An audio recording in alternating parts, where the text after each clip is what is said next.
जो सदा मुझसे जुड़े रहते हैं और जो मुझसे प्रेम करते हैं। मैं सभी प्राणियों को समान रूप से देखता हूँ, ना कोई मुझे कम प्रिय है ना अधिक। लेकिन जो मेरी प्रेम पूर्वक आराधना करते हैं वो मेरे भीतर रहते हैं और मैं उनके जीवन में आता हूँ। सब धर्मों का परित्याग करके तुम एक मेरी ही शरण में आओ, मैं तुम्हें समस्त पापों से मुक्त कर दूंगा। तुम शोक मत करो। प्रबुद्ध व्यक्ति सिवाय ईश्वर के किसी और पर निर्भर नहीं करता। मेरी कृपा से कोई सभी कर्तव्यों का निर्वाह करते हुए भी बस मेरी शरण में आकर अनंत अविनाशी निवास को प्राप्त करता है। मेरी कृपा से कोई सभी कर्तव्यों का निर्वाह करते हुए भी बस मेरी शरण में आकर अनंत अविनाशी निवास को प्राप्त करता है। हे अर्जुन, केवल भाग्यशाली योद्धा ही ऐसा युद्ध लड़ने का अवसर पाते हैं जो स्वर्ग के द्वार के समान है। भगवान प्रत्येक वस्तु में है और सबके ऊपर भी। मुक्ति का मुख्य द्वार केवल भगवत भक्ति ही है, जिसे सभी को स्वीकार करना चाहिए। ईश्वर ने हमें जो कुछ भी दिया है वही हमारे लिए पर्याप्त है और यही एक अटल सत्य भी है। संयम, सदाचार, स्नेह एवं सेवा ये गुण सत्संग के बिना नहीं आते। बुद्धिमान व्यक्ति का मुख सुख में आनंद नहीं लेता। वह व्यक्ति जो सभी इच्छाएं त्याग देता है और मैं और मेरा की लालसा और भावनाओं से मुक्त हो जाता है, उसे अपार शांति की प्राप्ति होती है।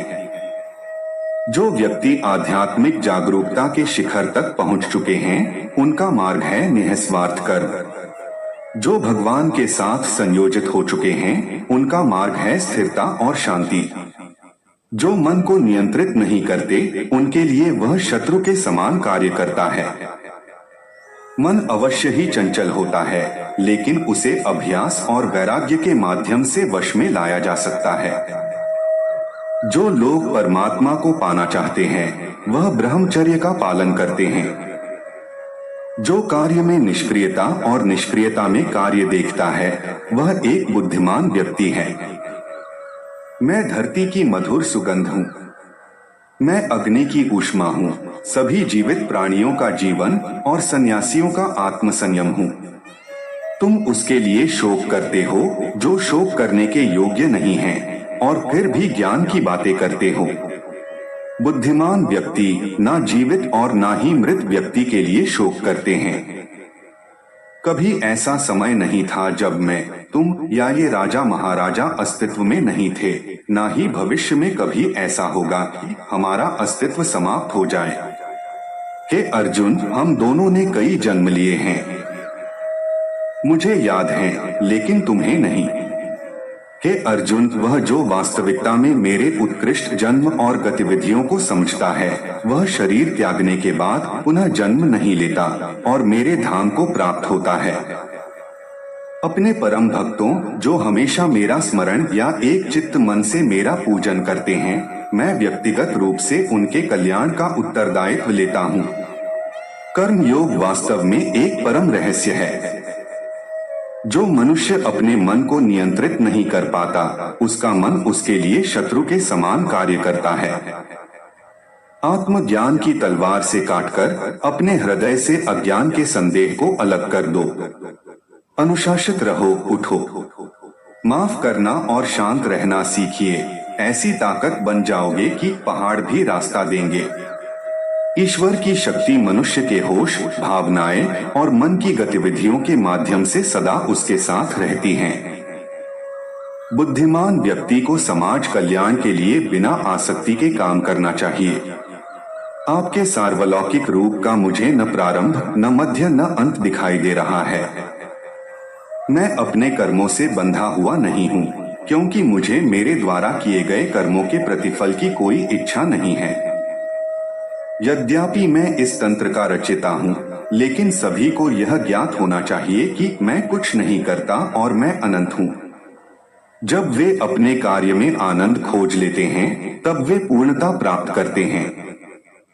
जब तक शरीर है, तब तक कमजोरियां तो रहेगी ही, इसलिए कमजोरियों की चिंता छोड़ो और जो सही कर्म है उस पर अपना ध्यान लगा। जब इंसान की जरूरत बदल जाती है, तब इंसान के बात करने का तरीका बदल जाता है। ईश्वर से किए गए प्रार्थना से इंसान की परिस्थिति या तकदीर बदले या ना बदले, पर उस प्रार्थना से इंसान के चरित्र में जरूर बदलाव आता है। वह जो सभी इच्छाएं त्याग देता है और मैं और मेरा की लालसा और भावना से मुक्त हो जाता है, उसे शांति प्राप्त होती है। इंसान को जीवन में अपने इच्छाओं के अनुरूप जीने के लिए जुनून की आवश्यकता होती है, वरना हर इंसान की परिस्थितियां तो हमेशा विपरीत ही होती है। इस जीवन में ना कुछ खोता है, ना व्यर्थ होता है। जीवन न तो भविष्य में है, न अतीत में है, जीवन तो बस इस पल में है। जो इस लोक में अपने काम की सफलता की कामना रखते हैं, वे देवताओं का पूजन करें। जिस मनुष्य के अंदर ज्ञान की कमी और ईश्वर में श्रद्धा नहीं होती, वो मनुष्य जीवन में कभी भी आनंद और सफलता को प्राप्त नहीं कर पाता। इस संसार में हम खाली हाथ आए थे और खाली हाथ ही जाएंगे। जो आज हमारा है वह कल किसी और का क्या होगा। इसलिए हम अपने जीवन में जो भी करते हैं उसे पूरी श्रद्धा के साथ अपने इष्ट देव को अर्पण कर देना चाहिए। हे अर्जुन, तुम्हारा क्या गया जो तुम रोते हो? तुम क्या लाए थे जो तुमने खो दिया? तुमने क्या पैदा किया था जो नष्ट हो गया? तुमने जो लिया यहीं से लिया, जो दिया यहीं पर दिया। जो आज तुम्हारा है कल किसी और का होगा, क्योंकि परिवर्तन ही संसार का नियम है।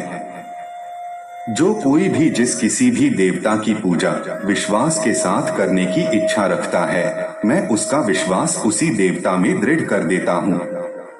हे अर्जुन, मैं भूत, वर्तमान और भविष्य के सभी प्राणियों को जानता हूँ, किंतु वास्तविकता में कोई मुझे नहीं जानता।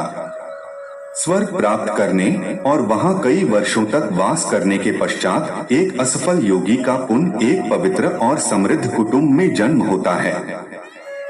ज्यादा खुश होने पर और ज्यादा दुखी होने पर निर्णय नहीं लेना चाहिए, क्योंकि यह दोनों परिस्थितियां आपको सही निर्णय नहीं लेने देती हैं। मनुष्य को जीवन की चुनौतियों से भागना नहीं चाहिए और न ही भाग्य और ईश्वर की इच्छा जैसे बहानों का प्रयोग करना चाहिए। उससे मत डरो जो वास्तविक नहीं है, ना कभी था ना कभी होगा। जो वास्तविक है वो हमेशा था और उसे कभी नष्ट नहीं किया जा सकता। जो व्यवहार आपको दूसरों से पसंद ना हो, ऐसा व्यवहार आप दूसरों के साथ भी ना करें। केवल मन ही किसी का मित्र और शत्रु होता है। जिस मनुष्य के पास सब्र की ताकत है, उस मनुष्य की ताकत का कोई मुकाबला नहीं कर सकता। मैं सभी प्राणियों के हृदय में विद्यमान हूँ। मेरा, तेरा, छोटा बड़ा, अपना